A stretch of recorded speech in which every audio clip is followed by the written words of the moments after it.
Televisa presenta.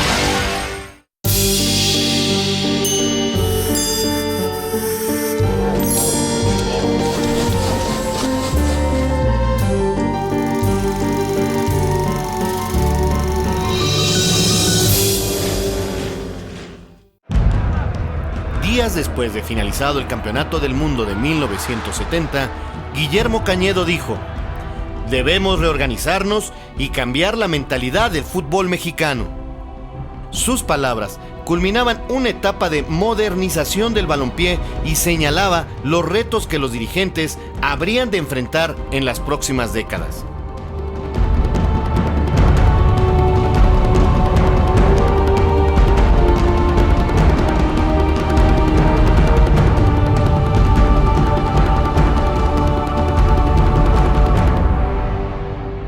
La reestructuración postmundialista comenzó con un complot en contra de Cañedo, fraguado por algunos presidentes de clubes resentidos contra este porque los marginó del comité organizador del Mundial. Lo obligaron a renunciar a la presidencia de la Federación Mexicana de Fútbol. Hubo una reunión de todos los presidentes sentidos porque en la Copa Mundial el señor Cañedo no los había nombrado a ellos con algún puesto directivo. Entonces, todos los directivos apoyaron a Pepe Noriega para que en Jurica se diera el famoso juricazo como se conoce, que Guillermo Cañedo que quitarlo de la federación, ¿verdad?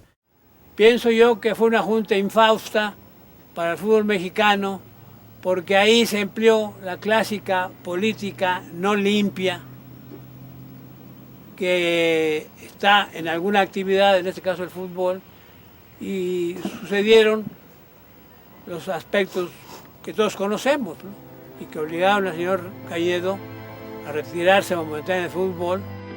Los nuevos jerarcas tomaron varias medidas perjudiciales para el balompié.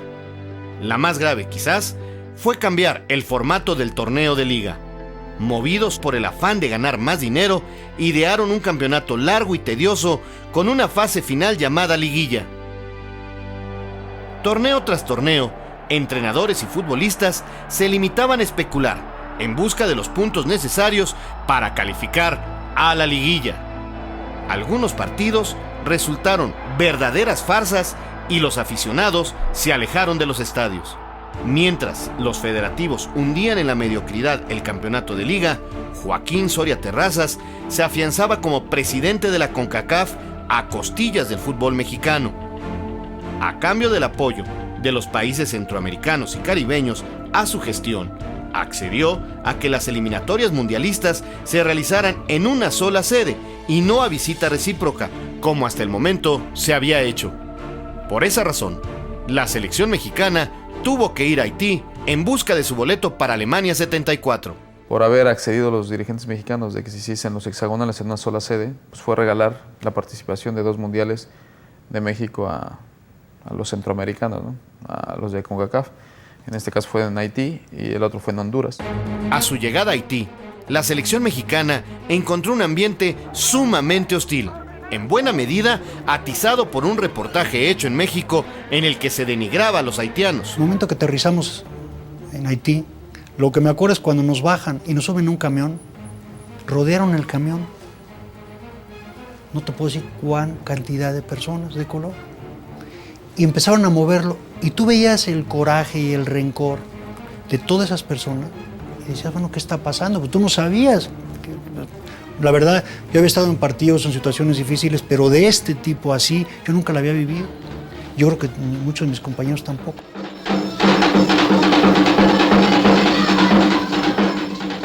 Circularon versiones de que brujos haitianos realizaban ritos de vudú para causar lesiones entre los jugadores mexicanos.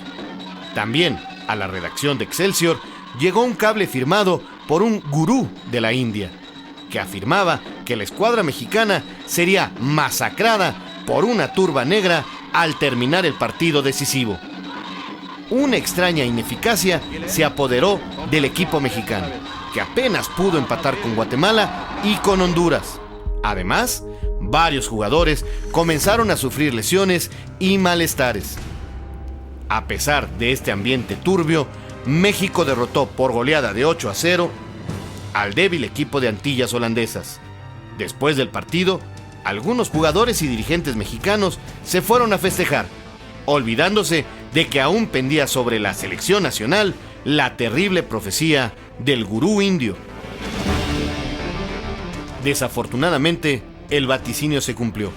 Una turba negra, integrada por 11 jugadores de Trinidad y Tobago, destrozaron las piolas de la portería nacional por 4-1. Sí, hubo un total y absoluto desorden en todos aspectos, deportivo y extradeportivo, que degeneró en que nos no perdiéramos ahí en Haití, ¿no?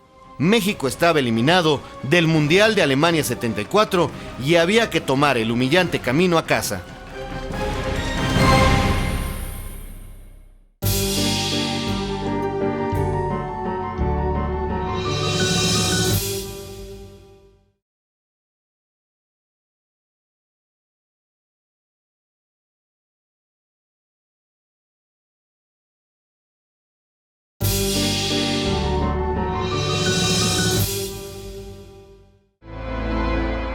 La fisonomía del panorama futbolístico nacional se modificó positivamente con el surgimiento de algunos equipos que con otra visión y en poco tiempo lograron consolidarse como instituciones deportivas sólidas. A principios de 1964, el Cruz Azul, que entonces tenía su sede en Jasso, Hidalgo, obtuvo, de una vez y para siempre, el derecho a militar en la llamada División de Honor. Cruz Azul surgió bajo el auspicio de la cooperativa cementera del mismo nombre, encabezada por Guillermo Álvarez, un hombre con filosofía de triunfador que desde siempre pensó en llevar al equipo a los primeros planos del fútbol nacional. Guillermo Álvarez era un personaje, un tipo de los que hay pocos, de esas personas que en su industria, un revolucionario, alguien que evolucionó esa industria, y lo mismo sucedió con él en el fútbol. Él veía las cosas tan adelantadas, él pensaba en un equipo de otra forma, un equipo de verdad. Es decir, yo quiero tener un equipo que gane, un equipo campeón. Apenas 5 años después, el equipo cementero, comandado por una directiva ejemplar, empezó a cosechar títulos ante una creciente legión de incrédulos y admiradores. Y ese año, ya en la temporada 68-69, ahí ya ganamos la Liga, la Copa, el campeón de campeones, ganamos todos los títulos ahí. Al otro año fuimos subcampeones, al otro año fuimos cuarto, y entonces se le mete a don Guillermo irse a México, y a la hora de irse a México dice, tenemos que parar un equipazo. En 1971 negociaron con el magnate Emilio Azcárraga para jugar en el mejor estadio de México, el Azteca, y para que la televisión transmitiera sus juegos sabatinos. Además, el equipo comenzó a reforzarse con jugadores sudamericanos de calidad, como el portero argentino Miguel Marín. Durante 3 años consecutivos, de 71 a 73, el Cruz Azul fue el mejor equipo de México y por la solidez de su fútbol fue bautizado como la Máquina Celeste. La final de la temporada 71-72 la jugó contra el América. Ese partido marcó el inicio de lo que llegaría a ser el clásico capitalino.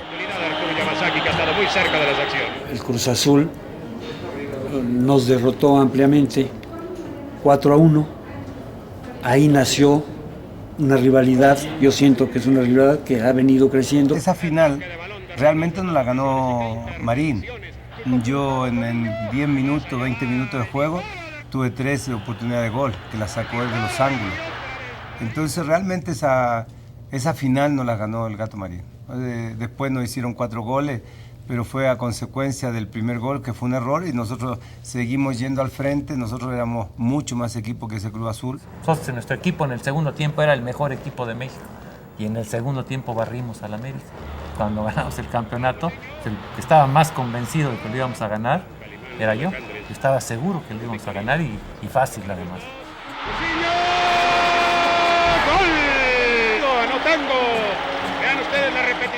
Y un nuevo grito, acompasado, poderoso, como el equipo que lo generaba, fue ganando espacios en las tardes de fútbol.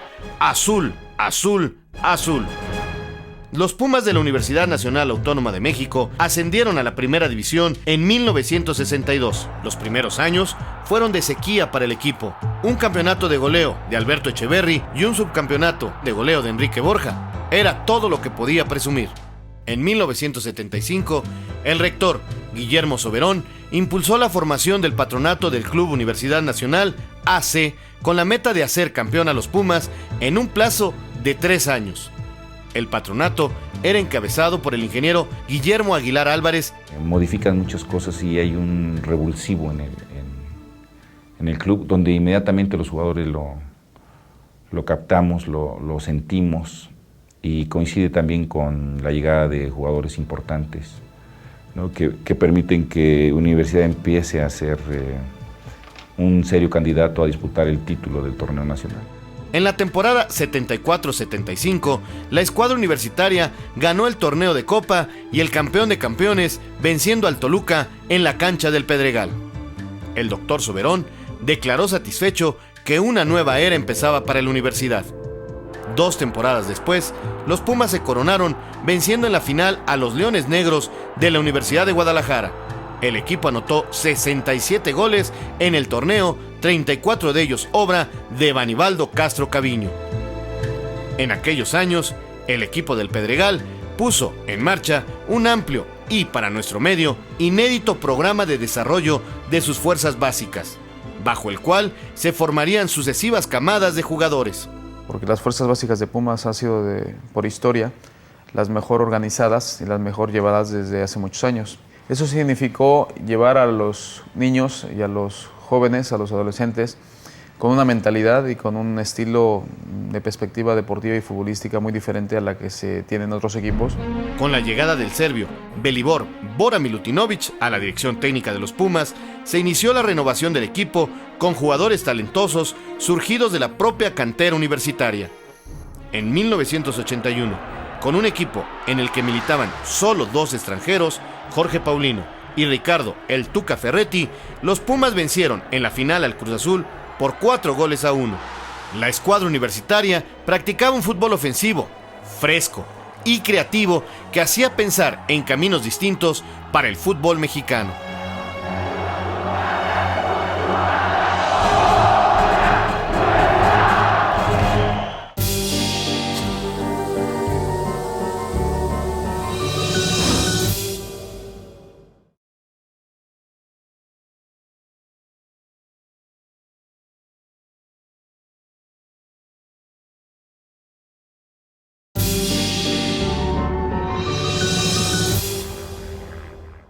Todavía con el resquemor de la eliminatoria mundialista en Haití, los directivos nombraron entrenador nacional a José Antonio Roca, convencidos de que era el hombre idóneo para sepultar aquel fracaso del fútbol mexicano.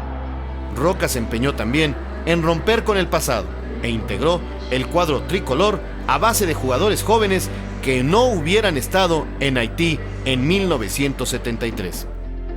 El camino rumbo a la Copa del Mundo de Argentina 78 se facilitó gracias a que en esta ocasión la ronda eliminatoria se realizaría en tierras mexicanas. El equipo mexicano aprovechó su condición de local para vengarse de sus irrespetuosos hermanos menores de la CONCACAF. México arrasó sin miramientos a sus rivales y calificó invicto al Mundial. De inmediato, en los medios de comunicación se comenzó a hablar de que teníamos una gran selección, la mejor de muchos años. Los aficionados creyeron que el cuento era verdad y aquel equipo joven y casi sin experiencia internacional comenzó a ser explotado comercialmente por dirigentes y medios de comunicación. El fútbol se había convertido en un gran negocio y todos querían su tajada, especialmente la televisión. En esa selección, en esa preparación empezó a surgir la división o la guerra de las televisoras. Es decir, cuando Canal 13 era, o no sé cómo, era Canal 13 contra Televisa. Entonces unos decían que el equipo era bueno y los otros decían que era malo.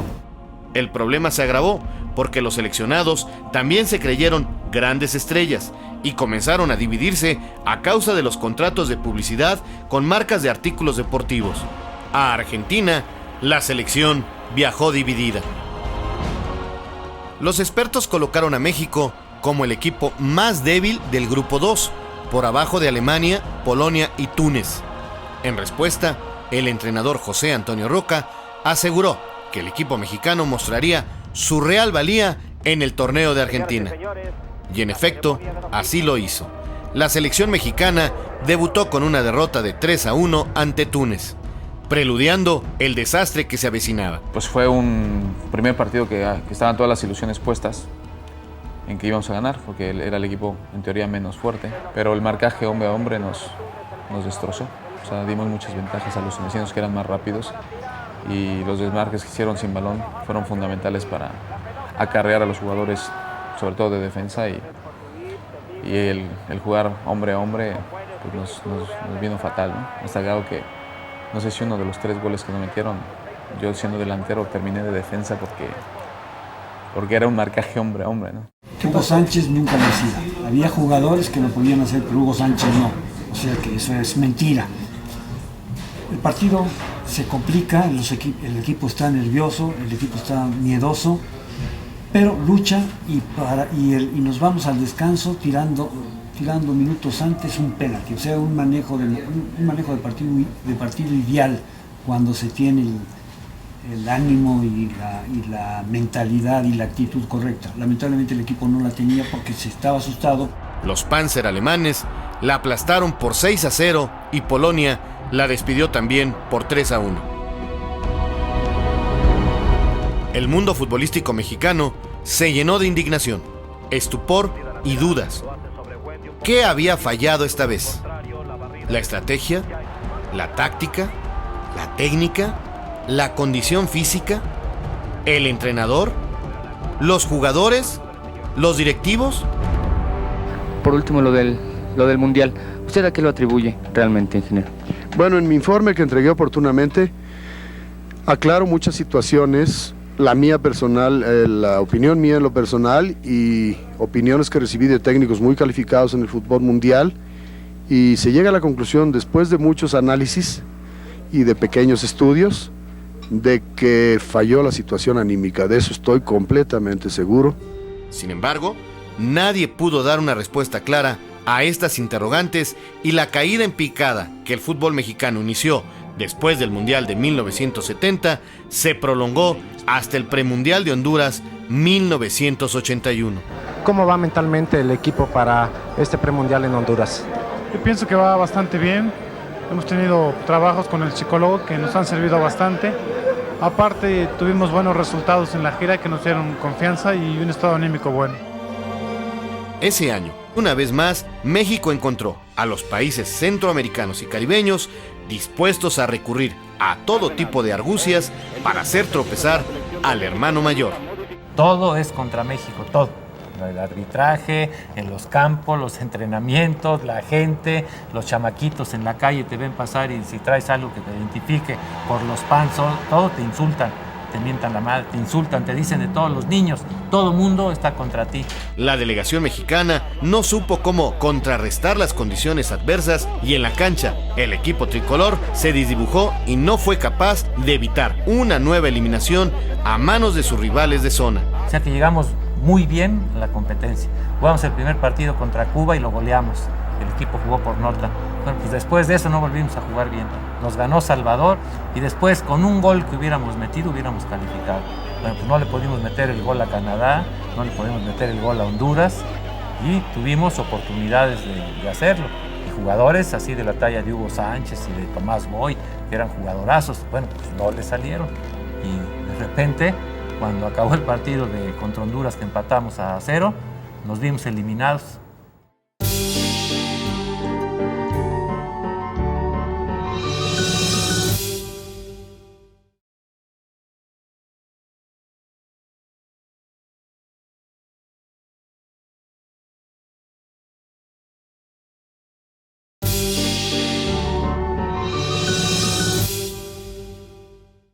En medio de la sequía que en el plano internacional sufría el fútbol mexicano, una fresca llovizna nos sorprendió. En marzo de 1975, una selección mexicana ganó el torneo de fútbol amateur de Cannes, Francia, derrotando 2-0 en la final al equipo de Polonia. Se trataba de un cuadro juvenil, integrado en su mayoría por jugadores salidos del llano que los entrenadores, Diego Mercado y Alfonso Portugal, habían ido formando con paciencia y sabiduría futbolística. Del grupo destacaba un jovencito de 17 años que se convirtió en el goleador del torneo con 8 anotaciones y al que la prensa deportiva de Cannes bautizó como el Niño de Oro. En el aspecto deportivo mi padre fue el que me inspiró, siendo el futbolista y haciendo sus remates, y desde niño, estando yo en sus piernas, tenía ya 7, 8 años y con compadres ahí en casa, una comida que hizo, pues con toda la seguridad del mundo dijo, ¿saben quién es este niño que tengo aquí en mis piernas? Y entonces pues, se quedó así. Es una anécdota que me marcó para toda mi vida, ¿no? Deportivamente hablando. Y pues claro, es tu hijo Hugo. Y dice, bueno, él va a ser el mejor jugador de fútbol que haya dado México en toda su historia. Entonces Hugo era de esos que siempre supo que él podía ser un gran jugador y destacar sobre todos a base de trabajar. Además tuvo la ventaja desde que de chico con su hermana empezó a hacer gimnasia olímpica. Entonces todas esas maromas, toda esa elasticidad, esa flexibilidad, la había agarrado ahí. Varios jugadores de aquella camada llegaron a equipos de primera división. Hugo Sánchez firmó con los Pumas de la UNAM y en poco tiempo se convirtió en un ídolo de la afición mexicana. Como jugador extraordinario, un gran rematador, un olfato de gol tremendo, gran definidor, una técnica muy adecuada, una gran mentalidad. Con los Pumas, Hugo fue campeón de goleo, ganó 2 títulos de liga y llegó a la selección nacional. Tales éxitos no fueron suficientes para Hugo, que ambicionaba escalar las más altas cimas del fútbol mundial. Hugo ha tenido sobre todos los demás jugadores, todos los de México, todos contando a todititos, algo que en lo que los ha superado totalmente, en querer ser el mejor jugador de México y en querer ser el mejor jugador del mundo. En 1981, Sánchez Márquez firmó un contrato con el Atlético de Madrid. Y al llegar a España, pues toda esa aureola de campeón y de figura y de mejor jugador y todo, pues al llegar a España se me opacó de una manera como que fui recibido como cualquier jugador, ¿no? Entonces yo tuve que ganarme el respeto y la admiración tanto de los periodistas como del fútbol español, ¿no? Los 2 primeros años en España fueron difíciles. El equipo no lograba salir de la mediocridad y Hugo no acababa de consolidarse como el goleador que todos esperaban. La prensa lo presionaba. Los seguidores del Atlético le gritaban indio y le pedían que volviera a México. Sin embargo, Hugo demostró temple, pasta de triunfador y nunca bajó los brazos.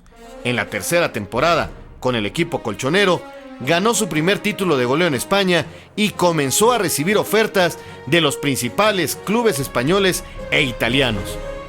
Es un emperrado, dirían los narradores de asuntos entre gente obstinada. Es un emperrado, es un hombre que no cede terreno ante nadie. Quienes lo abuchaban pidieron que se quedara en el club, pero el ariete firmó con el Real Madrid después de darse el lujo de rechazar ofrecimientos del Barcelona. Entonces yo le dije a los directivos del Barcelona que si no me compraban ese año, al año siguiente les iba a costar el doble o el triple. Entonces ellos se quedaron así como diciendo, bueno, pues te deseamos toda la suerte del mundo. Y al año siguiente regresó el Barcelona a contratarme y le dije, demasiado tarde, ya estoy en conversaciones con el Real Madrid. Entonces dice, no, pues te pagamos el doble, el triple, 4 veces, el cheque en blanco, creo, ¿no? Ya no es cuestión de cheque ni nada, sino que tuvieron su oportunidad y se les pasó. Durante los años en que Hugo militó en el Real Madrid, se hizo costumbre que el equipo merengue fuera el campeón de liga y el mexicano el líder de goleo. En abril de 1988, el estadio se cubrió de pañuelos blancos que saludaban el gol más espectacular de Hugo.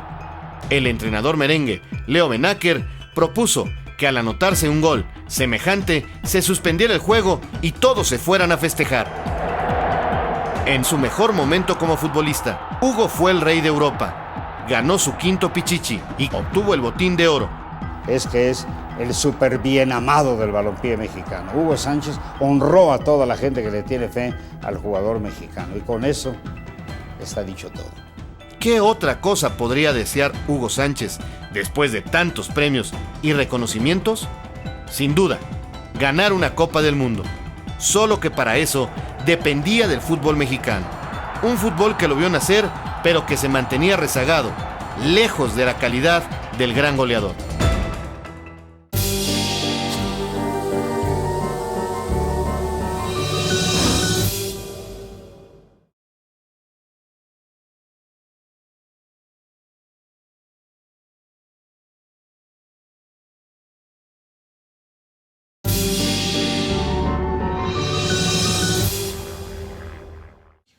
El día que Colombia declaró su presidente de la República que no quería ser el campeonato del mundo, a las 10 horas siguientes nosotros lanzamos nuestra propuesta de ser México el que la hiciera. Ha decidido a l'unanimité. Ha acordado por unanimidad con ser la organización del Mundial 1986 a la Federación Mexicana de Fútbol. México, país organizador del Mundial 1986. Los dirigentes mexicanos nombraron entrenador nacional a Bora Milutinovic, quien armó un cuadro sólido cuya base la integraban jugadores que militaban o habían militado en los Pumas de la universidad. Para la preparación del equipo, se concertaron partidos amistosos y se organizaron torneos triangulares que le permitieron a la escuadra tricolor medirse con las principales potencias futbolísticas del mundo. Los resultados fueron halagüeños. Con la incorporación de Hugo Sánchez, otro exuniversitario, la selección se reportó lista para la Copa. México hizo su debut mundialista frente a Bélgica. Alineados a la mitad de la cancha, los jugadores mexicanos esperaban escuchar el himno nacional, pero el sonido del estadio falló. Entonces, las decenas de miles de aficionados comenzaron a cantar a coro el himno patrio para los 11 hombres que lo representaban en la justa deportiva. Los aficionados dejaban atrás la angustia del terremoto de 1985, la crisis económica y esperaban poder celebrar.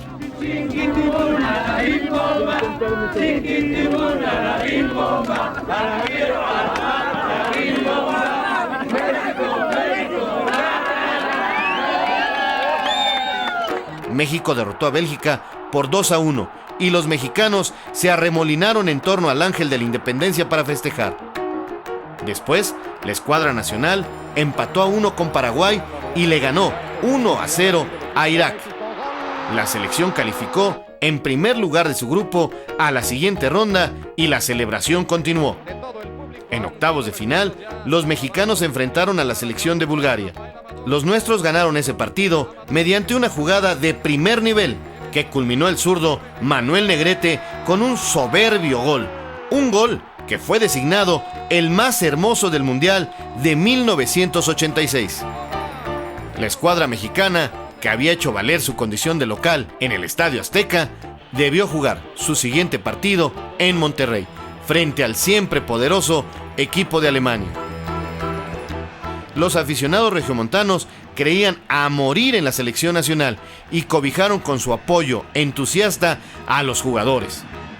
Desde que llegamos a la ciudad de Monterrey, el vivir toda esa gran afición, el ver a la gente por todos lados donde nosotros íbamos apoyándonos, el llegar al estadio, el ver un estadio completamente lleno y todos con la firme ilusión o con el deseo de poder ganar ese partido, que para nosotros era muy importante. La confianza de los aficionados no carecía de sustento. Desde Argentina 78 a la fecha, el fútbol mexicano había cambiado. Ahora contaba con jugadores más dotados técnicamente, mejor preparados físicamente y, sobre todo, con mayor temple. Una selección de mucho temperamento, de mucho carácter, con jugadores de mucha presencia. El duelo fue reñido. Las oportunidades de anotar fueron escasas en uno y otro bando, y el 0-0 se mantuvo hasta los tiempos extras. Pero lamentablemente llegó los famosos penaltis.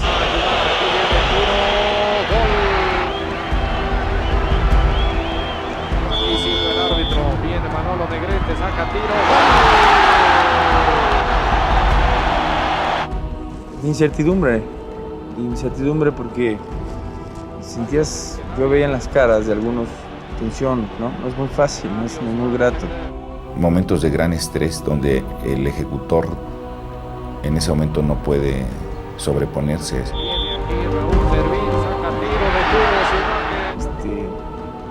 Pararse ya tiraron penalti es bueno, pues no los falla el que no se para, ¿no? Ya no hubo celebración. El júbilo de la victoria se desvaneció, dejando su sitio al silencio y a la amargura de la derrota. Después del Mundial, varios jugadores mexicanos se incorporaron a equipos europeos siguiendo los pasos de Hugo Sánchez. Ninguno pudo emular las hazañas del gran goleador, pero aquel hecho indicaba que el fútbol mexicano comenzaba a levantar el vuelo.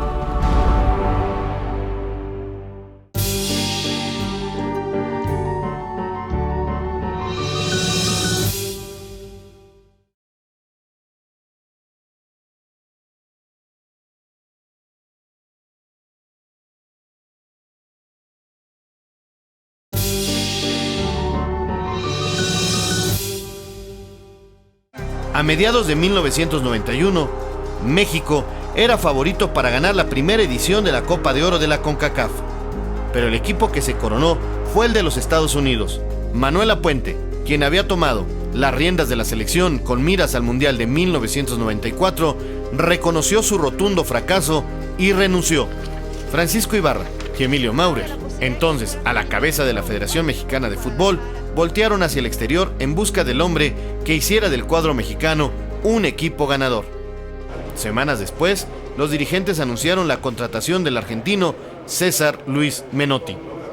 Mi objetivo es el de toda la vida, armar un equipo protagonista y meterme dentro de los sentimientos de la gente de México, porque de la única manera que uno puede dirigir una selección es entendiendo que está estrechamente ligado a los sentimientos de un país. El Flaco se puso a trabajar, armó un cuadro e inició una serie de partidos amistosos que incluyeron una gira por Europa.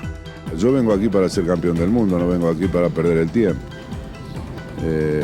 Es un desafío y quiero un equipo con esas aspiraciones. Y para eso necesitamos estar todos convencidos.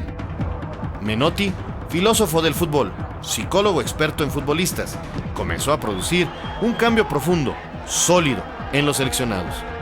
Y yo sé que esto les puede molestar a muchos, sobre todo a los nacionalistas, pero yo estoy convencido de que fue un pincelazo importante la participación corta, pero muy sustancial en ese aspecto mental de Menotti. Él le dio un gran empujón al jugador mexicano en ese sentido. Con Menotti ya se jugaba de tú a tú con cualquier selección y no había temor alguno, al contrario, o sea, salías a disfrutar el juego, salías con una mentalidad ganadora. De la mano del argentino, México alcanzó el liderato de su grupo en la primera ronda eliminatoria rumbo al Mundial de Estados Unidos 94. Sin embargo, la lucha de las televisoras por los derechos a transmitir los partidos de la selección hizo crisis y tanto Ibarra como Maurer dejaron sus cargos. Poco después, en diciembre de 1992, el Flaco renunció y se fue del país. Ese mismo mes, Miguel Mejía Barón tomó la estafeta y comenzó a trabajar con la idea de imponer a la selección nacional el estilo de los Pumas, pero sobre la base dejada por el argentino. Yo tenía mucha confianza que podía hacer rápidamente un equipo competitivo. ¿Por qué? Pues porque tenían toda la escuela Pumas. La siguiente ronda eliminatoria empezó con una derrota ante El Salvador, en el estadio Cuscatlán. Pero los siguientes partidos los ganó México en forma contundente. En Toronto, en el último encuentro, México derrotó a los canadienses 2-1. Apenas diluida la alegría por la calificación, los seleccionados mexicanos tuvieron que hacer frente a un nuevo reto, la Copa América 93, torneo en el que México participaría por primera vez. Los seleccionados estaban molestos por el recién creado draft de jugadores y amenazaron con no asistir a Ecuador si no se les daba libertad para contratarse con el equipo que quisieran. Los dirigentes le ordenaron a Mejía Barón que formara otro equipo. El entrenador nacional se negó rotundamente, a pesar de que Juan José Leaño, presidente de los Tecos de la Universidad Autónoma de Guadalajara, declaró que Mejía Barón era un empleado y tenía que acatar las órdenes que se le daban. Yo no soy muy acostumbrado a contestar públicamente, pero ese día me di un lujito y mandé un recado diciéndole que yo era director técnico, no títere, que los títeres son más baratos. Unidos por sus desventuras, los seleccionados viajaron a Ecuador como un grupo de amigos.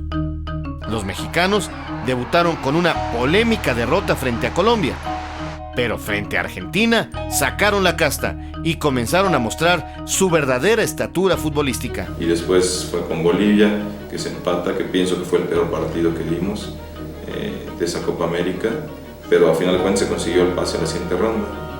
Después de eso viene el partido con Perú, que era un partido importante para poder pasar a semifinales, ¿no? Y se le goleó a Perú 4-2 y ahí ya todo el mundo empezó a hablar de México, ¿no? El jugador va adquiriendo una personalidad distinta y esto es lo que se observa en el jugador mexicano. Hoy creen ellos, no porque se lo dijeron, sino porque lo vieron y lo vivieron, creen que pueden jugar de igual a igual y lo están mostrando con este golazo. Es una obra de arte.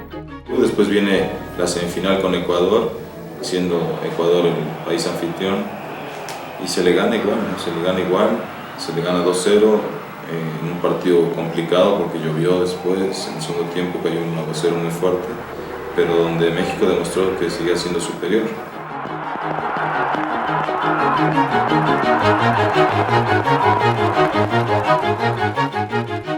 Y desgraciadamente ya en la final con Argentina pienso que fue un partido ahora sí que muy parejo. Desgraciadamente ahí arrojamos a lo mejor la novatez de la primera final que podíamos jugar en la Copa América, porque los goles que nos hacen son más errores nuestros que aciertos de ellos, ¿no? Ellos aprovecharon eso y desgraciadamente perdimos la final de la Copa América.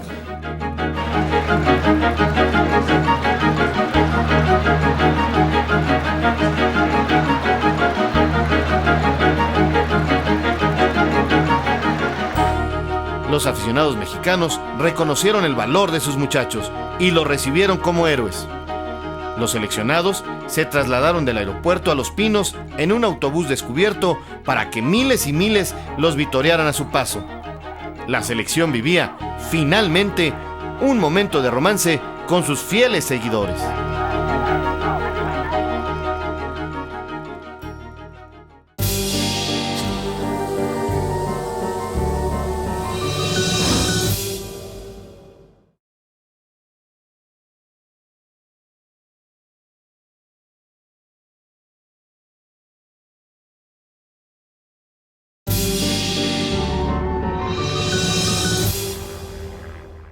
El idilio de la selección con los aficionados continuó durante la segunda Copa de Oro. En ese torneo, México volvió a arrasar con sus rivales de zona y en la final le ganó al equipo que se había convertido en su más odiado enemigo, Estados Unidos. Meses después, llegaba la hora de la verdad para la selección mexicana. En la primera ronda, México tendría que medirse con rivales europeos, incluidos un tricampeón del mundo. La pregunta era, ¿estábamos ya a su mismo nivel? La incógnita comenzó a despejarse contra Noruega, equipo que trató de ganar con base en su juego aéreo. Con la derrota por 1-0, el fantasma de Argentina 78 y de otros fracasos mundialistas revoloteó de nuevo sobre los aficionados. Pero la sonrisa les volvió al rostro en cuanto la escuadra nacional venció, ya sin Hugo Sánchez, a la selección irlandesa, con 2 bellos goles de Luis García. En el siguiente partido, los mexicanos se vieron en desventaja frente a Italia, apenas iniciado el segundo tiempo, pero tuvieron agallas para venir de atrás. Con ese empate a 1, el equipo tricolor pasó a la siguiente ronda en primer lugar. Se podía decir que México estaba a la altura de los más fuertes en ese momento. Bulgaria y su estrella, Hristo Stoichkov, fueron el siguiente rival de México. En ese encuentro tuvo lugar un drama dentro de la cancha y otro más se desarrolló fuera de ella. Bulgaria se puso rápidamente en ventaja con un disparo impresionante del temperamental Stoichkov. La fortuna pareció inclinarse hacia los europeos. pero el duelo se equilibró con un penalti que le cometieron a Zague y que García Aspe cobró con potencia. En el segundo tiempo, la suerte coqueteó con México. El árbitro expulsó al defensa Kremeliev y los cuartos de final parecían en la mano. Sin embargo, la expulsión de Luis García volvió a nivelar la balanza. El calor y el esfuerzo físico desgastaron más a los búlgaros, que utilizaron las energías que les restaban en defender su portería. En el bando contrario, las cosas no iban mejor. Los débiles ataques mexicanos se diluían una y otra vez en el área rival. En los tiempos extras, los aficionados mexicanos demandaban a gritos que se hicieran cambios. El drama se situó entonces fuera de la cancha. Entonces la gente en el estadio, la que estaba en el estadio, pues cuando me veía y se fallaba un gol o se veía una situación difícil, pues gritaban mi nombre. Y México era muy superior a Bulgaria. Y que con la expulsión de Luis García pues no había delanteros y necesitábamos ataque. Y estaba Hermosillo y estaba yo en la banca y que perfectamente podríamos haber entrado. Se habla mucho y de una manera jocosa por lo de los cambios. Es parte de la historia y yo sigo convencido que lo que hice fue lo que debería haber hecho. El cambio que tal vez me quedé con él aquí en la bolsa es el de Jorge Campos, porque necesitábamos velocidad. Yo pensé que podía decaer en su rendimiento Benjamín Galindo, porque íbamos a tiempos extras y estaba yo muy atento, pero Benjamín no decayó, al contrario, era el que me daba alguna posibilidad para meter una pelota fina que pudiera concluir allá, sobre todo con Zague. Sí, él quería que entrase, pero que entrase en una posición que no es la mía, de centrocampista. Y creo, pero ¿cómo vas a meter de centrocampista en lugar de Benjamín Galindo si yo soy delantero y lo que hace falta al equipo es el ataque? Echarle valor para entrar a que vayamos hacia adelante. No, es que tengo miedo de que se descomponga el equipo y que perdamos. Con Hugo hablo, digo, mira, lo que puede pasar acá, Hugo, es que se vaya decayendo Benjamín Galindo. Debemos estar atentos porque si entras no vas a entrar en tu puesto de centro delantero. Tendrás que venir atrás y cooperar con tu experiencia y jugar como lo que juega Galindo, como un medio, ¿no? Porque si tú juegas adelante la pelota no te va a llegar y en medio nos van a ganar porque ellos son más contra menos. Pero si Bulgaria está hundida. No, es que tengo miedo, creo, pero no, ¿cómo vas a meter a mí de medio si yo soy delantero? Méteme, pero de delantero, no vais. No, es que tengo mucho miedo de que se descomponga el equipo, que digo, como lo veas. Entonces, no, espérame ahí un momento entonces. Vale, muy bien. Y después ya ni los penaltis, ¿no? Y en la serie de penales estamos seguros, igual que íbamos a ganar, o sea, no tenía por qué haber esa mentalidad. Precisamente en México ya se ha hecho un fantasma o algo de que siempre que México va a los penales va a perder, y eso obviamente afecta al final de cuentas. No tenía mucha confianza. Tenía a Bernal, a Claudio Suárez, que son grandes tiradores de penalti, Alberto García Aspe, tenía a Jorge Rodríguez, que él en su vida profesional nunca había errado un penalti. O sea, yo no tenía por qué dudar de la capacidad de los jugadores que yo había visto. El desenlace del drama ocurrió dentro de la cancha, en el área penal.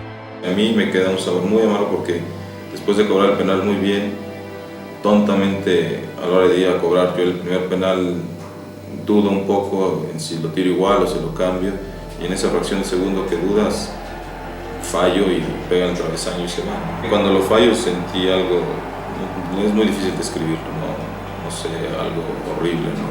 Pero en ese momento llega Jorge y me dice, tranquilo, no pasa que se lo paro yo al que viene. Y gracias a Dios Jorge lo para. Entonces eso ahí, en ese momento ahí me tranquiliza un poco. Y desgraciadamente después vienen Bernal y Rodríguez y que se falla también, ¿no? Y quedamos fuera. Pero bueno, te digo, es una sensación horrible que no se le desea a nadie.